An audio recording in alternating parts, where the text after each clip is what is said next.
What up, B Squad? It is your boy JB, and we are here today, you guys, with let's get into the blogs. So these are going to be the hot topics for the week of July 26th through August the 1st, you guys. August the 1st. We are in month number 8. 8 out of 12. So the year is really going by. But before we do get into the stories, you guys, if you guys are watching this video or any other video on the channel and you guys aren't subscribed yet, I need you guys to do me a solid favor and stop taking out on this date and having me pay for it at the end of it. You guys know the routine. You can do me that favor by liking the video, subscribing to the channel, turning on your post notifications, and sharing the video, you guys. And with that out of the way, without further ado, let's go ahead and talk about what is hot and what is trending this week, shall we? All right, you guys, so the first thing that I want to talk about is my girl Beyonce. y'all know I'm going to talk about Beyonce, right? So Cowboy Carter is officially in the books, right? Now, the last show was in Vegas, and it was on last Saturday, the 26th. Man, I wish I was literally thinking, like, when my best friend and I decided not to go to Atlanta, I was like, you know what? Vegas, I was like, maybe I can go to Vegas and go to the show. And I am pissed at myself that I did not do it. But I mean, if I had went to Vegas, I would have went on Saturday. I would have went to the Friday show. But the Saturday show was the show of all shows, right? It was star-studded. You saw Tyler Perry was there. Oprah was there. Gail was there. I wish my neighbor would sit down. Oprah was there. Gail was there. Tyler was there. And Kris Jenner was there. There was so many people there. She brought Jay-Z out on the stage. She even surprised everybody with Destiny's Child. I was like, oh no, like Destiny's Child. To know anything about me is to know that I am a huge, when I say huge, Destiny's Child fan. I love Destiny's Child. I had every album from Destiny's Child except one. The only album that I never wanted, it was the last album that they came out with. I just wasn't, some of them songs, and actually, you know what, now listen, because that's not my favorite album. If you guys know anything about me, because I've posted numerous times what my favorite Destiny's Child album is.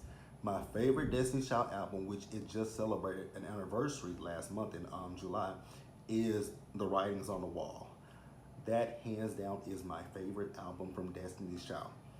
If I had to rank my favorite albums from Destiny's Child, it would be The Writings on the Wall, Survivor, their first album, the Christmas album, and then the last one. Right? Is that the order that I want to go in? Yeah, I think I'm comfortable with that order. No. Oh, yeah. Because, see, I used to wear the Christmas album. Let me be real with you guys. Somebody bought the Christmas album for me from Christmas because they knew I think it was my mama. It could have been my mama, or it could have been another family member. Somebody bought me the Destiny's Child the Christmas album for Christmas the year it came out. And I wasn't expecting, I promise you guys, I wasn't expecting that album, even though I knew the songs on the album. I just wasn't expecting it, because to know me is to know I like Christmas music, but I don't like Christmas music at the same time. But because it was Destiny's Child, you know, I knew the 8 Days of Christmas song. Do I know it today? Yeah, I still know. If I were to sing it, I would still know. If you were to play it on the radio, I would still know that album, that song. I actually knew that album front to back. But I remember, it was my mom who bought it. Because I remember we went to Walmart one day, and I saw the album sitting there, and I flipped it over on the back, and I realized that the Proud Family song was at the end of it. And that was a real reason why I wanted that album, was because of the Proud Family song. And literally, when I got the album the first day I played it, I skipped right to the Proud Family. I skipped right to the Proud Family. But then I went back and re-listened to the album. So, yeah, that's my order. If you guys are Destiny's Child fans, please tell me which Destiny's Child album is your favorite album. Like, I would love to know. But yeah, Destiny's Child came out, so it was Kelly, Beyonce, and Michelle. And I think they did Lose My Breath. If I'm not mistaken, they did Lose My Breath. And you see you see Michelle when they were walking. Did y'all see Michelle walking on the stage? I know Michelle probably hates looking at stairs. Because remember when they was on BET? BET! And she fell, and they kept going. The show kept going, and Michelle was on that ground, and she plopped back up. But yeah, so they were there. I thought it was so cute. They did the on mute challenge, and my boo Kelly, her fine ass, she did, and she looked to the side, and she mouthed shut up to the crowd. I thought it was hilarious. Ah, I would so love for. Oh, I think Matthew was there too at the Vegas show. I wish that Destiny's Child would just do one final album, one tour. Oh God, I would love it if they would do that for us.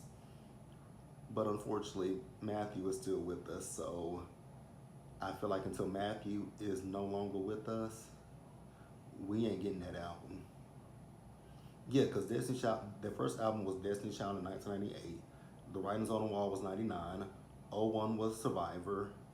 Then they did the Christmas album in '01, Destiny Fulfilled. Now, there's another album that they have, the #1 album. I did listen to that. There's only one song on the #1 album that I absolutely listen to, know every part of it. It is the Say My Name remix. Right? It's the Say My Name remix. Wasn't Kobe on that song? I feel like Kobe was on that song with them. Y'all don't have to correct me because I know I'm right. Kobe Bryant was on that song. If y'all don't know, I feel like Kobe Bryant was on. I'm Google that, but I know I'm right. I know for a fact I'm right. Yeah, Kobe was on a remix. Kobe was on that song with them. Now I don't know if it's the remix that I'm thinking about, but I know Kobe was on the Say My Name. But yeah, let me know. Did you guys go to the I was about to say the Renaissance tour? Did you guys go? How about to say Formation tour? Did you guys go to the Cowboy Carter tour? Let me know what you guys thought about it. Y'all know, unfortunately, I did not get to go, but it is what it is. Pausing here and moving on to the next story. All right, you guys. So let's talk about. Oh, I probably should have did this one first. So let's talk about Deion Sanders. So I was watching it. I was at work the other day, and I happened to turn on the news. Actually, I had the news on, and we found out that Deion Sanders has cancer. Now I did see, because he has bladder cancer, and I did see a video. I think it was yesterday or it could have been Wednesday, one of the two. I did see a video on my timeline of him, and he did have, it looked like they were taking blood from him or giving him blood. And I'm not a squeamish person, but I think that there are some things that maybe we shouldn't put on social media. Maybe. I don't know, but hey, he did it. He did it either way it go, either way it went. Now, can y'all tell me, was this confirmed about him? Because I've been hearing stuff about him and Karuchi Tran. Like, is he dating Karuchi? Is he dating Karuchi? Please let me know in the comment section because I don't know. But I'm going to read this to you guys from ESPN. So it says, University of Colorado football coach Deion Sanders announced Monday that he underwent surgery to remove his bladder after doctors discovered a tumor there. Sanders said that since the surgery, there have been no traces of cancer and that he would continue to coach this season. In a packed touchdown club at Doward Athletic Center, Sanders was both serious in tone as well as celebratory and full of humor about what he had been through as he appeared with Dr. Janet, I cannot pronounce this last name, but I'll spell it. It's Kukreja, Director of Urological Oncology at University of Colorado Cancer Center. She declared him cured of cancer, adding that she doesn't use that word lightly. Quote, "This was not an easy task. It was dynamic, it was tough, it wasn't a cakewalk, it wasn't easy," said Sanders, who added he lost about 25 pounds. "That was a fight, but we made it." Sanders, his doctor, and Colorado team trainer Lauren we'll spell this one too, Askevold, spent just about 40 minutes answering questions that have swirled around Sanders in the offseason. ASKEVOLD said the bladder tumor was discovered during one of his regular routine vascular exams. Sanders has become has had exams. Sanders has, because of his history, all of blood clots in his legs. Quote, he never folded one time and never wavered, she said. You couldn't ask for a better patient because he wants to get up and get going right. So it's been awesome. It's been a hectic journey, but there's a blessing. There's a blessing. There's a blessing very in disguise with all of this. Okay. Sanders 57 said he did not even reveal the seriousness of his illness to most of his family and close friends, including sons Shador, Shiloh, and Travis Hunter, as the three prepared for the NFL draft. They didn't know what the extent of it was, Sanders said, so they could be focused on making the team and not focused on dad. Sanders said he even went as far as to change his cell phone number a couple times to keep from talking to too many people. Oh God, this man is getting on my nerves. Not Deion, y'all's president. Y'all's president. So yeah, that's really it. Now again, I want to know where everybody's coming up with this because, I mean, there's the rumor that he's dating Karuchi Tran. How old is Karuchi? Like, Karuchi's what, in her mid-30s? She in her mid-30s, right? How you spell Karuchi? How you spell Karuchi's name? Okay, Karuchi is 37 and he's 57.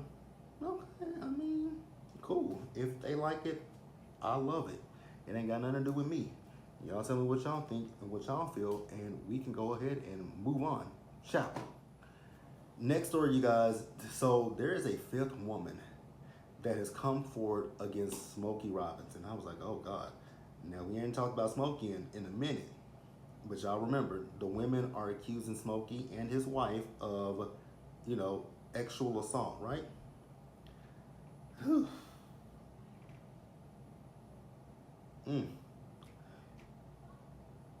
And Smokey is what, in his 70s, almost 80s? How old is Smokey Robinson? Smokey is in his 80s. Smokey is 85 years old. My God, today. My God, today. But,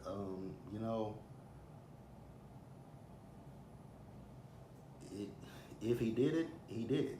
And there ain't nothing else to say about it.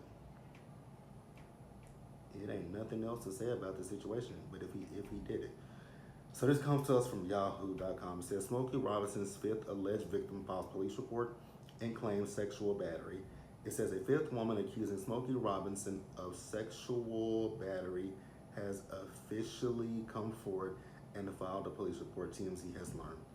Law enforcement sources tell us the woman spoke with a deputy last Wednesday at the Los Angeles County Sheriff's Department, Malibu Lost Hills Station, where she formally reported her allegations against the Motown singer. We're told all five accusers have filed reports with LASD. As we first reported, Robinson became the subject of a criminal investigation by the Department of Special Victims Bureau in May after four women came forward accusing him of sexual assault. And you guys know his attorney says that they didn't do it, so, Smokey,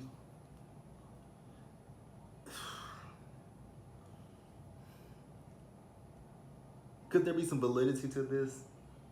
Quite possibly, right?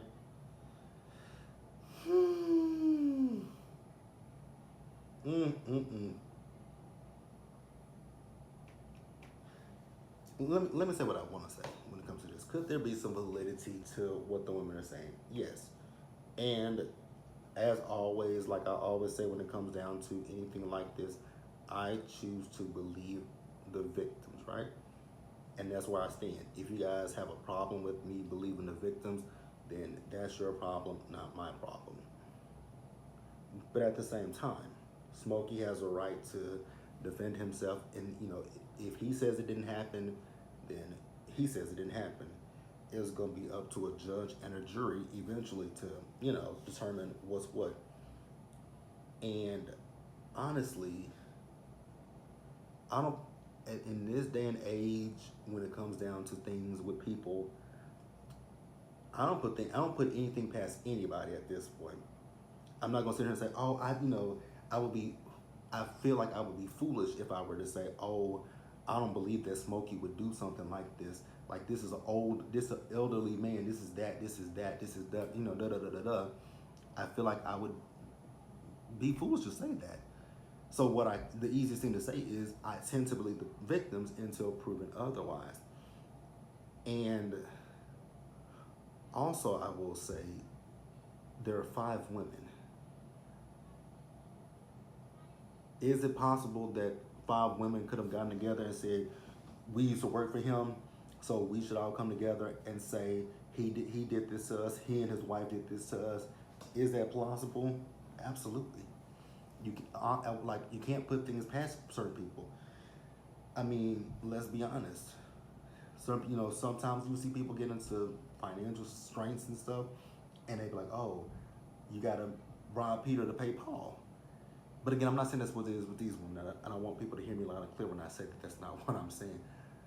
I'm just saying that let it get to. Do I think it'll go to court? Honestly, no. I feel like it'll go the same route that this Shannon Sharp stuff went. I feel like it will go that route. Just my 2 cents.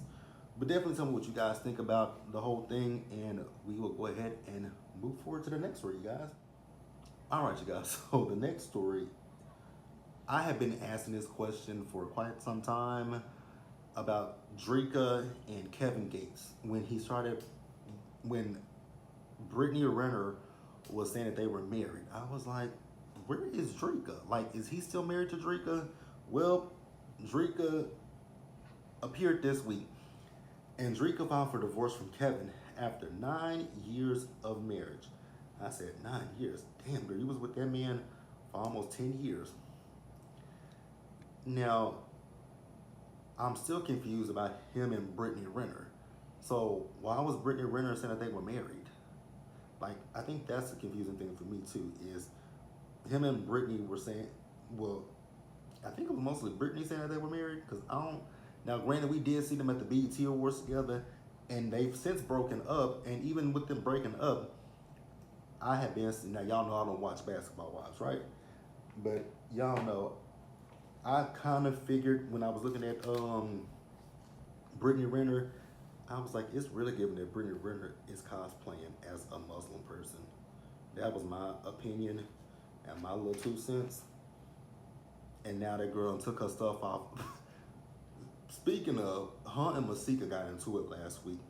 And Masika said you were just cosplaying in them people's clothes. And I was, excuse me. And I was like, I agree, Masika.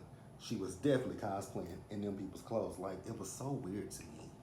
Absolutely weird. But yeah, so Dreka filed for divorce. Now we gonna read what this says. So let's get into it. So this comes to us from E! News, if I can get to the article. It says Kevin Gates' estranged wife Dreka files for divorce after Brittany Renner's 52-day marriage revelation. Okay, so again, like I said, I've been asking where was Dreka. So Kevin Gates' estranged wife Dreka filed for divorce to end their 9-year marriage after Basketball Wives. Brittany Renner alleged she was married to the rapper for 52 days.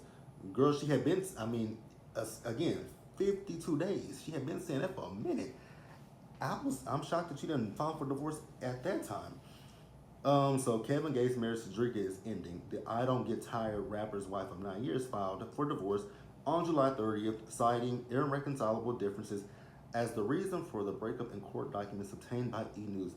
Dreka is asking the court for joint legal and physical custody of the couple's kids. Is that Islam? 12 and, oh God. I'm gonna spell these babies' names. Islah, who is 12, and Khaza, who is 11, as well as spousal support from Kevin.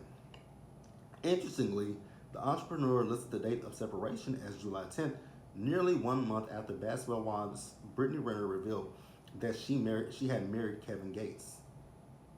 Okay, now we cooking. Quote, this is from Brittany. It says, quote, we got married April 6th and divorced May 28th. Brittany told radio station Real 92.3 LA in June 7th interview, but there is a 90-day waiting period in Islam where it's It's basically you have 90 days to see if you're pregnant. Then you would be then he would be oh my God. Explaining the 3 month period is also meant to encourage reconciliation because Allah wants you to stay married. The realities are added. During those 90 days, you are not to entertain anybody romantically.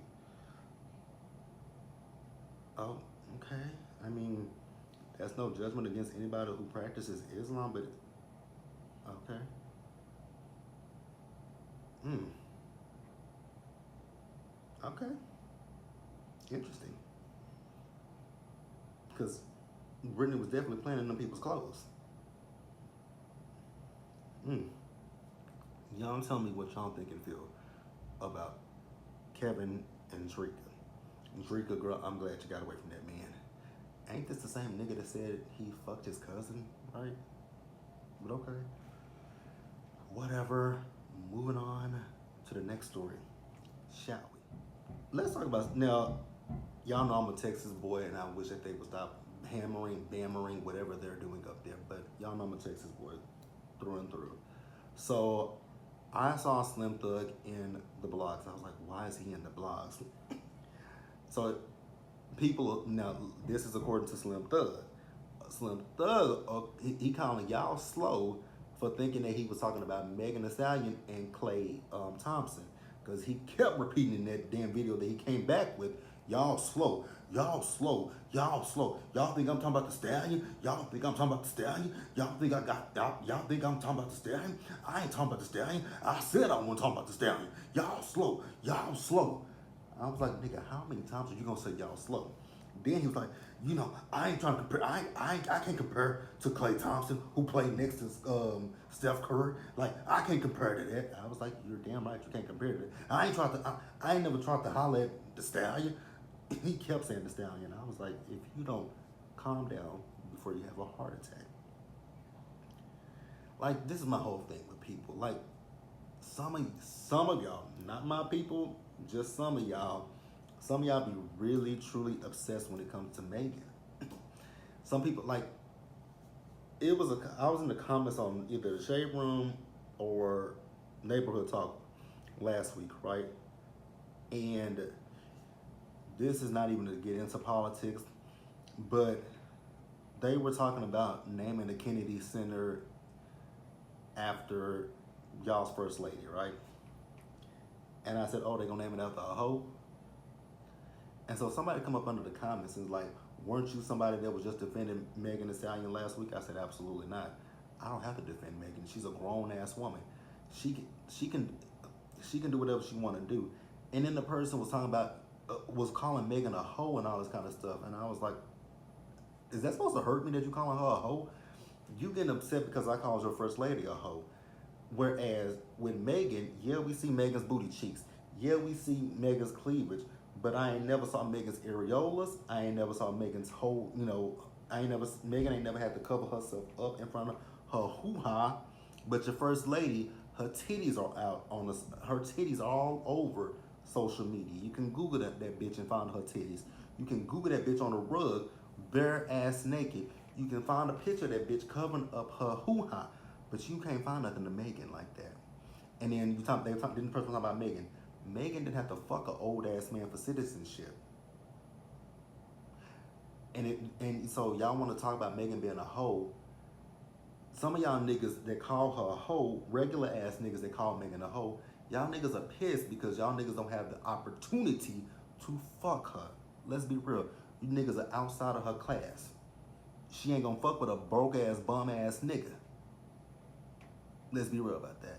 That's why some of y'all niggas be hating on that girl. Especially the niggas that hate on her. Y'all niggas hate on her, calling her, that's what the person called Megan. They called Megan an industry pass around.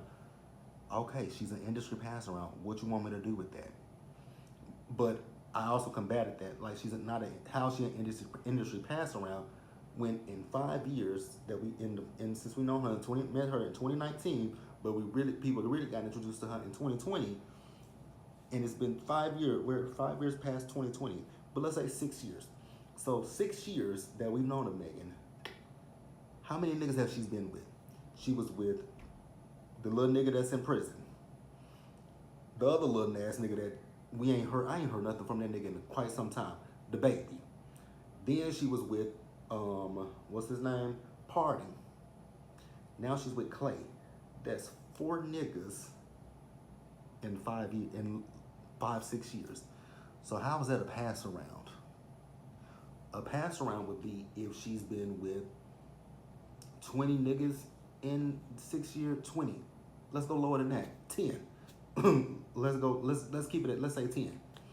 That would be a pass around. Mega's not a pass around. But if y'all want to call her a pass around, y'all niggas are mad because you can't pass her around. Let's just call it what it is. Y'all niggas are mad that y'all can't pass her around. That y'all can't get a whiff of her. Can't get a whiff, a sniff, a flick, or nothing. But Slim Thug, nigga, you crashed out for what? Like, it sounds, I mean, as the age-old saying goes, a hit dog will fucking holler. And Slim Thug, sir, that's what it was given to me.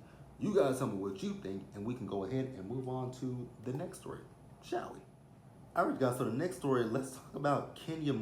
So Kenya is being sued by her landlord for her spa. Now, I thought Kenya owned that place, but she doesn't. Now, I remember Kenya did a video on her YouTube channel where she addressed that, right?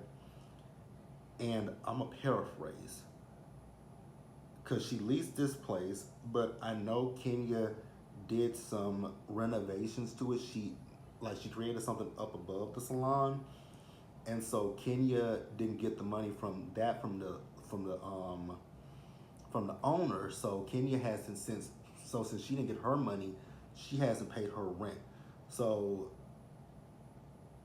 that's, if you guys can correct me if I'm wrong about that, but I think I remember her saying that, guy, again. So this comes to us from Yahoo News, right? So it says, once again, Kenya Moore's hair spa is grabbing headlines for all the wrong reasons on The Real Housewives of Atlanta. The grand opening for the business went off the rails. That's where Kenya unveiled poster boards showing suggestive images of her castmate Britt Eady. Since then, rumors have been floating around social media that the business never fully opened for clients. Now, a new report suggests that Kenya has been quietly battling with her landlord over unpaid rent. Kenya Moore's hair spa is accused of owing $44,000 in rent.